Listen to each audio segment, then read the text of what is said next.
All right, we're recording. I think so. Okay.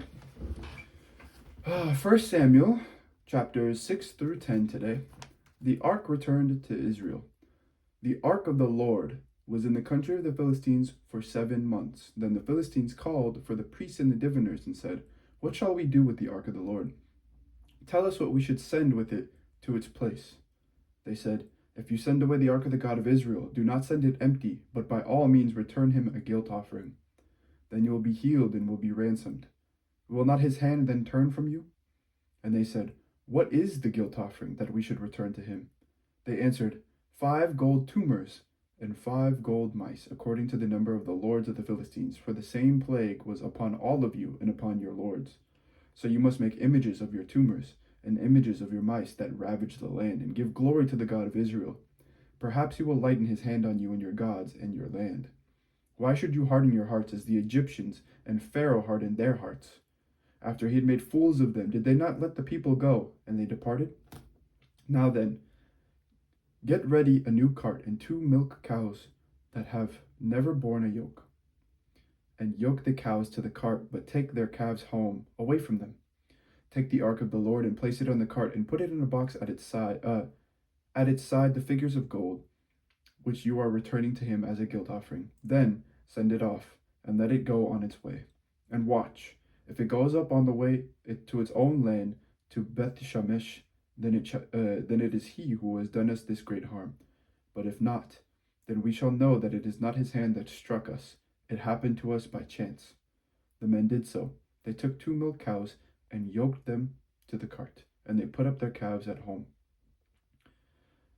They put the ark of the Lord on the cart and the box with the gold mice and the images of their tumors. The cows went straight in the direction of Beth Shemesh along one highway, lowing as they went. They turned neither to the right nor to the left, and the lords of the Philistines went after them as far as the border of Beth Shemesh. Now the people of Beth Shemesh were reaping their wheat harvest in the valley. When they looked up and saw the ark, they went with rejoicing to meet it. The cart came into the field of Joshua of Beth Shemesh and stopped there.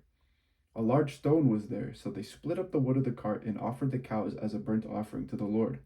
The Levites took down the ark of the Lord and the box that was beside it, in which were the gold objects, and set them upon the large stone. Then the people of Beth Shemesh offered burnt offerings and presented sacrifices on that day to the Lord. When the 5 lords of the Philistines saw it, they returned that day to Ekron. These are the gold tumors, which the Philistines returned as a guilt offering to the Lord: one for Ashdod, one for Gaza, one for Ashkelon, one for Gath, one for Ekron.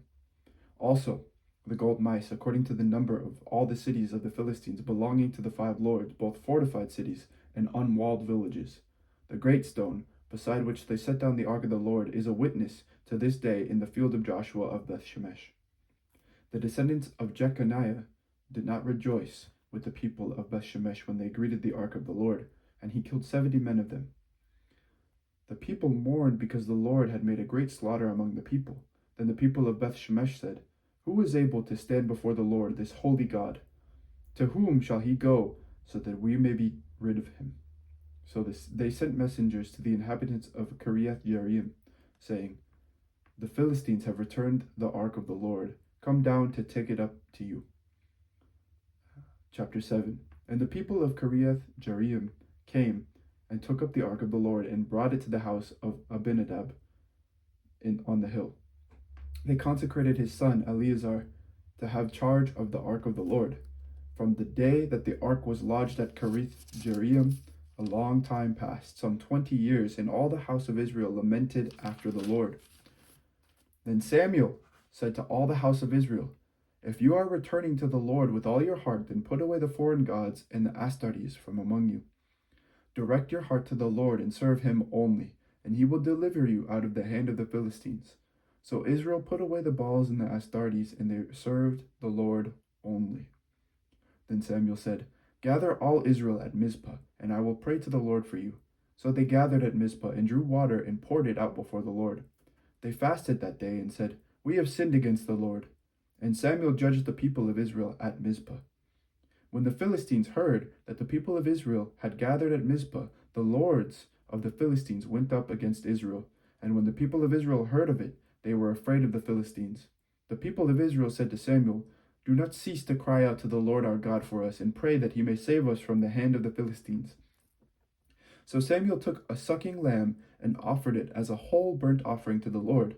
Samuel cried out to the Lord for Israel, and the Lord answered him. As Samuel was offering up the burnt offering, the Philistines drew near to attack Israel, but the Lord thundered with a mighty voice that day against the Philistines, and threw them into confusion, and they were routed before Israel. And the men of Israel went out of Mizpah and pursued the Philistines, and struck them down as far as beyond Bethkar. Then Samuel took a stone and set it up between Mizpah and Jeshna, and named it Ebenezer, for he said, thus far the Lord has helped us. So the Philistines were subdued and did not enter the territory of Israel. The hand of the Lord was against the Philistines all the days of Samuel. The towns that the Philistines had taken from Israel were restored to Israel, from Ekron to Gath, and Israel recovered their territory from the hand of the Philistines. There was peace also between Israel and the Amorites. Samuel judged Israel all the days of his life. He went on a circuit year by year to Bethel, Gilgal, and Mizpah, and he judged Israel in all these places. Then he would come back to Ramah, for his home was there. He administered justice there to Israel, and built there an altar to the Lord. Israel demands a king. Chapter 8. When Samuel became old, he made his sons judges over Israel. The name of his firstborn son was Joel, and the name of his second, Abijah. They were judges in Beersheba. Yet his sons did not follow in his ways, but turned aside after gain. They took bribes and perverted justice. Then all the elders of Israel gathered together and came to Samuel at Ramah, and said to him, You are old, and your sons do not follow in your ways. Appoint for us, then, a king to govern us, like other nations. But the thing displeased Samuel when they said, Give us a king to govern us.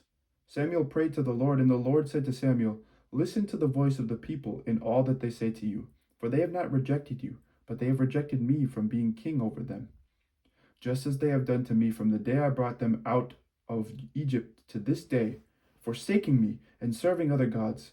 So also they are doing to you. Now then, listen to their voice. Only you shall solemnly warn them, and show them the ways of the king who shall reign over them. So Samuel reported all the words of the Lord to the people who were asking him for a king. He said, These will be the ways of the king who will reign over you. He will take your sons and appoint them to his chariots, and to be his horsemen, and to run before his chariots. And he will appoint for himself commanders of thousands and commanders of 50s, and some to plow his ground and some to reap his harvest, and to make his implements of war and the equipment of his chariots. He will take your daughters to be perfumers and cooks and bakers. He will take the best of your fields and vineyards and olive orchards and give them to his courtiers. He will take 1/10 of your grain and of your vineyards and give it to his officers and his courtiers. He will take your male and female slaves and the best of your cattle and donkeys and put them to his work. He will take 1/10 of your flocks, and you shall be his slaves. And in that day you will cry out because of your king, whom you have chosen for yourselves, but the Lord will not answer you in that day. But the people refused to listen to the voice of Samuel. They said, No, but we are determined to have a king over us, so that we may also be like other nations, and that our king may govern us and go out before us and fight our battles. When Samuel had heard all the words of the people, he repeated them in the ears of the Lord. The Lord said to Samuel, Listen to their voice and set a king over them. Samuel then said to the people of Israel, Each of you return home. Saul chosen to be king. Chapter 9. There was a man of Benjamin, whose name was Kish, son of Abiel, son of Zeror, son of Bechorath, son of Ephaiah, a Benjaminite, a man of wealth. He had a son, whose name was Saul, a handsome young man. There was not a man among the people of Israel more handsome than he. He stood head and shoulders above everyone else. Now the donkeys of Kish, Saul's father, had strayed. So Kish said to his son Saul, Take one of the boys with you. Go and look for the donkeys. He passed through the hill country of Ephraim and passed through the land of Shalisha, but they did not find them. And they passed through the land of Sha'alim, but they were not there. Then he passed through the land of Benjamin, but they did not find them. When they came to the land of Zuph, Saul said to the boy who was with him, "Let us turn back, or my father will stop worrying about the donkeys and worry about us." But he said to him, "There is a man of God in this town. He is a man held in honor. Whatever he says always comes true.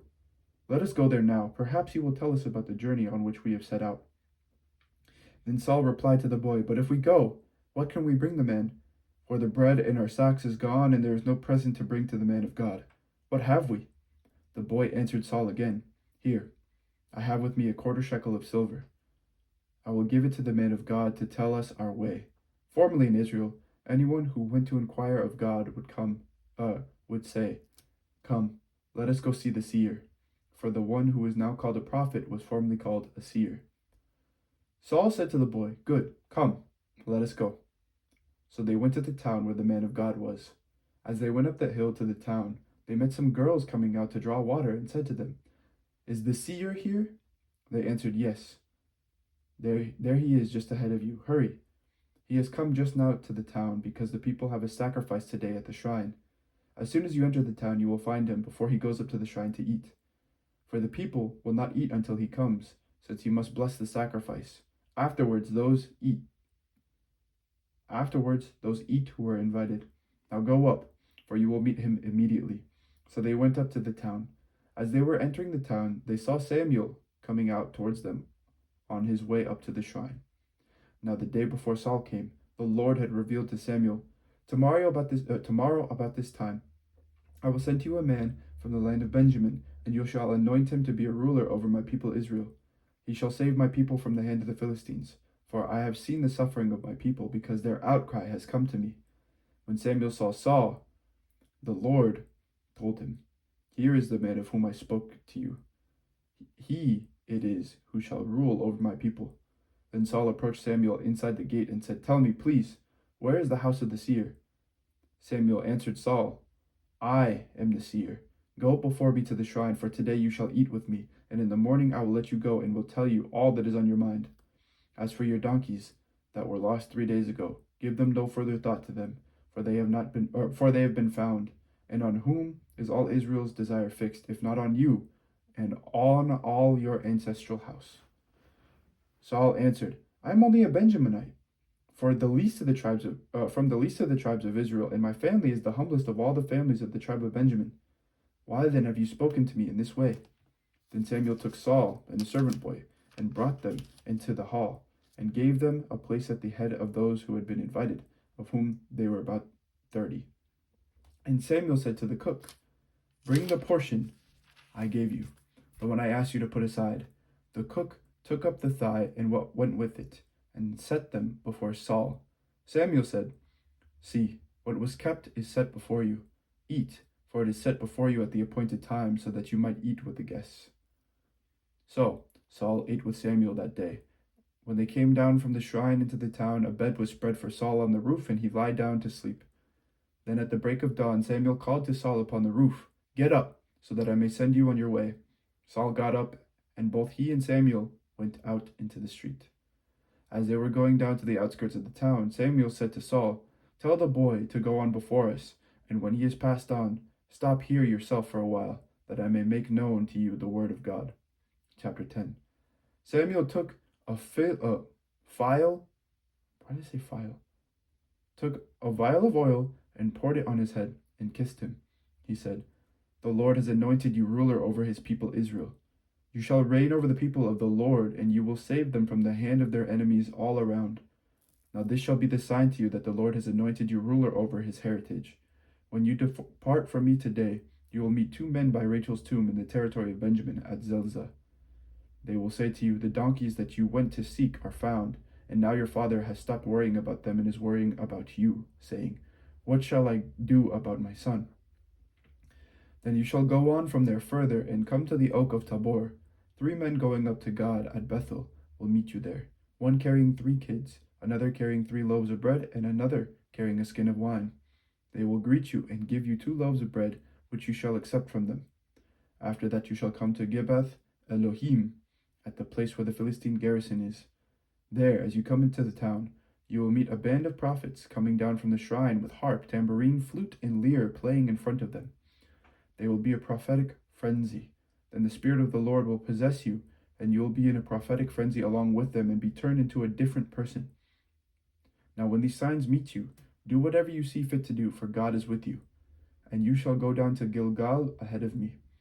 Then I will come down to you to present burnt offerings and offer sacrifices of well-being. For 7 days you shall wait until I come to you and show you what you shall do."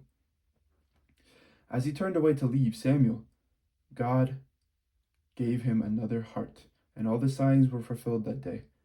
When they were going from there to Gibeah, a band of prophets met him, and the Spirit of God possessed him, and he fell into a prophetic frenzy along with them.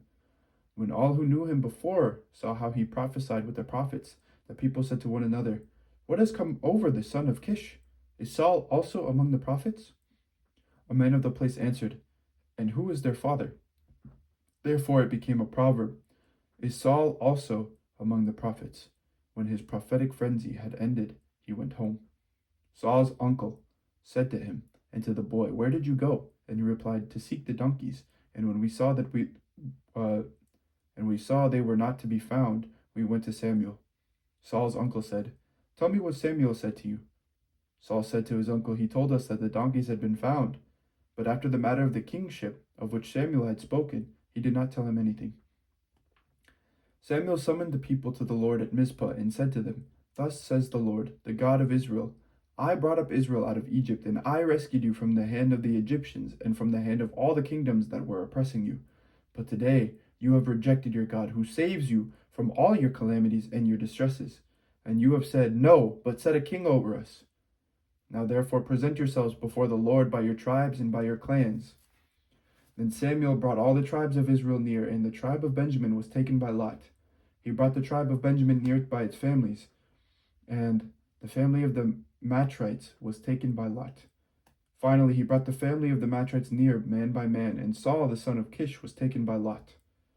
But when they sought him, he could not be found. So they inquired again of the Lord, "Did the man come here?" And the Lord said, "See, he has hidden himself among the baggage." Then they ran and brought him from there.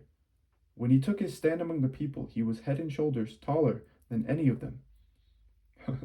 Samuel said to all the people, "Do you see the one whom the Lord has chosen?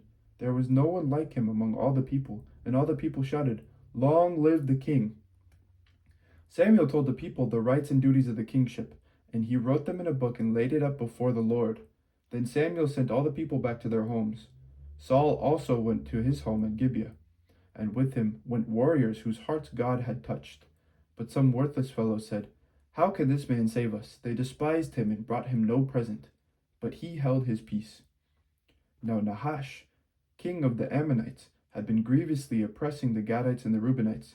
He would gouge out the right eye of each of them and would not grant Israel a deliverer. No one was left of the Israelites across the Jordan whose right eye Nahash, king of the Ammonites, had not gouged out. But there were 7,000 men who had escaped from the Ammonites and had entered Jabesh Gilead. This is the word of the Lord. Thanks be to God. Wow. So we got Saul. Just wait for Saul's downfall. It's coming up soon. Anyway, thank you for listening, everyone. Have an amazing day, and may God bless you today. Take care. Goodbye.